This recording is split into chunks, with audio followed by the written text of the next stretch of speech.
It's been a long time since Chrysler has offered a competitive small car. Early in its life cycle, the bubbly Neon was a pretty compelling choice, but it quickly fell behind the field in its second generation.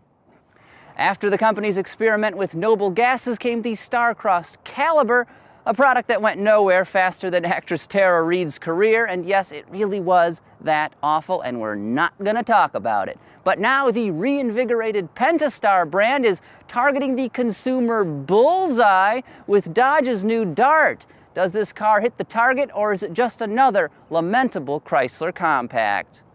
Really? Bullseye? Who writes this shit?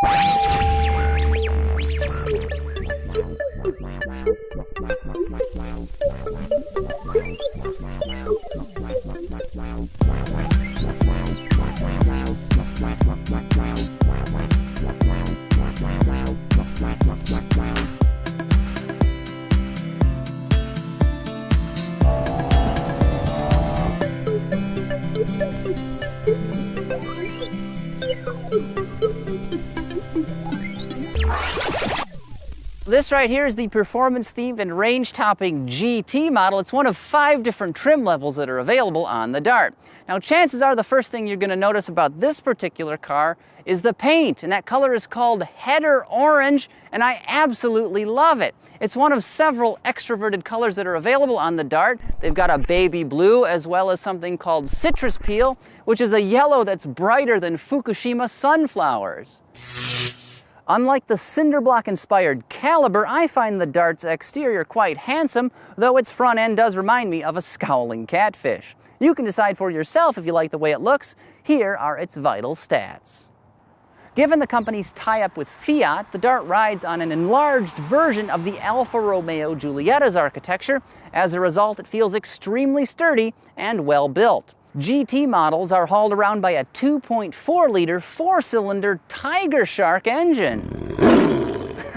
You're telling me this multi-air equipped power plant puts out a competitive 184 ponies and 171 pound-feet of torque.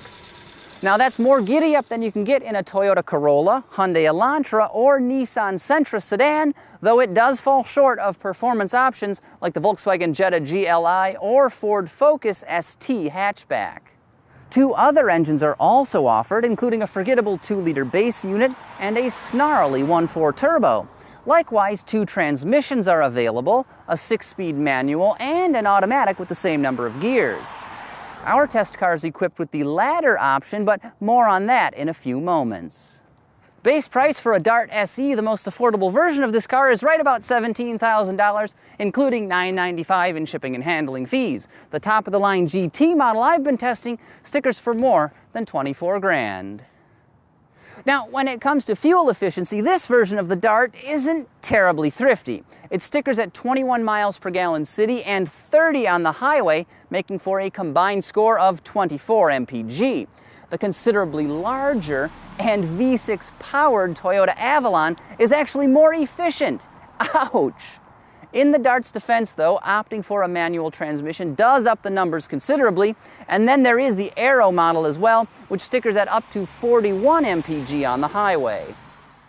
Now, those numbers and facts are all well and good, but it is frickin' freezing cold out here. Let's talk about the Dart's interior. Ooh, it's like a tropical breeze in here. All that quality just warms my heart like a pint of scotch.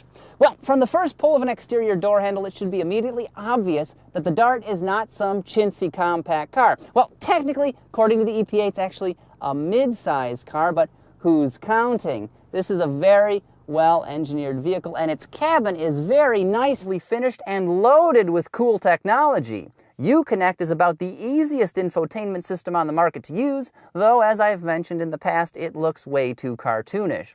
And then there's a massive reconfigurable display in the instrument cluster. Beyond that technology, our GT car also has dual-zone climate control, a navigation system, and much more.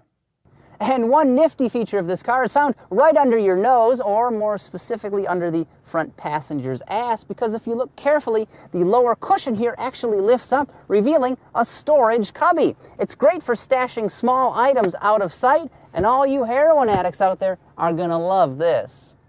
And you'll thoroughly enjoy the Dart GT's drive. It's got a sport-tuned suspension, 18-inch aluminum wheels, and integrated dual exhaust that barks quite a bit when you rev the engine. So, on the road, this car is surprisingly fun, and again, it really does feel very sturdy. Now, that GT suspension is quite firm, and you're definitely going to feel bumps, potholes, and imperfections in the road, but the Dart can brush them off with an almost BMW level of refinement. And when is the last time you could compare a Chrysler small car to a Bimmer? Never! Also, the Dart steering is worth mentioning. It's pretty heavy and quite quick, which means this car will dive into corners with enthusiasm, and I gotta say, it also tracks about as straight as a laser beam when you're going down the road. It doesn't really seem to be affected by either crowns in the road or crosswinds. It goes right where you're pointing it. Acceleration from the 2.4-liter multi-air engine is as you'd expect. The car moves, but the power plant doesn't really stand out in any particular way. Yes, it's pretty quiet. Yes, it's pretty refined, but it mostly just goes about its business. However, what is outstanding about the Dart GT's powertrain is its 6-speed automatic transmission. Now, this gearbox is built in South Korea, of all places, by Hyundai, and it is simply great. When you're driving around town, for instance, at slow speeds, it'll slur the upshifts like your drunken uncle on New Year's Eve. But if you're nailing the throttle, driving this car hard, it'll bang off gear changes almost as quickly as a dual clutch automatic, and it is a truly outstanding transmission. So it's nice to drive, and it's got a fantastic automatic transmission, but how well does the Dart GT stack up to some of its competitors? Well, I would say that it's a lot more appealing than a Nissan Sentra or that redesigned Honda Civic, but it's not quite as accomplished as the brand new Mazda 3, which is an excellent little car. Overall, I'd rate this vehicle about on par with an up-level Ford Focus sedan, which is nothing to sneeze at, although the Focus has been on the market now for at least a couple of years. Now, the Dart is an excellent small car. It's not best in class, but that's something we haven't been able to say about a Chrysler C-segment vehicle in literally a decade or more. For more on this review and others like it, visit autoguide.com.